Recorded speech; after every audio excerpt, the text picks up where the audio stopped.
Hello friends, ఏదో పట్టుకున్నా అనుకుంటున్నారా? కాదండి, లడ్డు అన్నమాట. సో మహారాష్ట్ర ఫ్రెండ్ ఒక ఆమె నా రూమ్లో పీజీ హాస్టల్లో నాతోనే ఉంటుందన్నమాట. సో తను ఇచ్చింది నాకు 3 లడ్డూలు ఇచ్చింది. నిన్న ఒకటి, మార్నింగ్ ఒకటి, ఫ్రెండ్ ఇప్పుడు ఒకటి తింటున్నాను. చాలా చాలా టేస్టీగా ఉన్నాయి, నాకైతే భలే నచ్చాయి. సో నేను ప్రాసెస్ అడిగి నేను కూడా చేసేసుకుంటే ఇలా. అండ్ అలాగే మహారాష్ట్ర ఫ్రెండ్స్ అయితే చాలా మంచి వాళ్ళు అనిపించింది నాకు.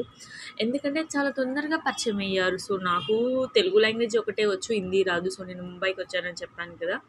సో చాలా అంటే చాలా భయమేసింది వచ్చేటప్పుడు. బట్ వీళ్ళందరినీ కలిసాక సో ఏదైనా హెల్ప్ చేస్తారంటే ఏం అడిగినా కూడా చెప్తారనమాట విసుక్కోకుండా. మనకి అర్థమయ్యేదాకా చెప్తారు. సో ఇంగ్లీష్‌లో అంత తొందరగా గ్రాప్ చేసుకోలేము. అంత మాట్లాడలేము. బట్ అయినా కూడా నాకు సమ్‌టైమ్స్ ట్రాన్స్‌లేట్ కూడా చేస్తారు జోక్స్ ఇట్లా. ఎందుకంటే వాళ్ళు హిందీలో మాట్లాడితే నాకు అలా హిందీ కూడా అర్థం కాదు. అలాగే రోజు 2 వర్డ్స్ కూడా నేర్పిస్తున్నారు. సో ఈ వీడియో ద్వారా నేను వాళ్ళకి థాంక్స్ చెప్పాలనుకున్నా. Thank you friends.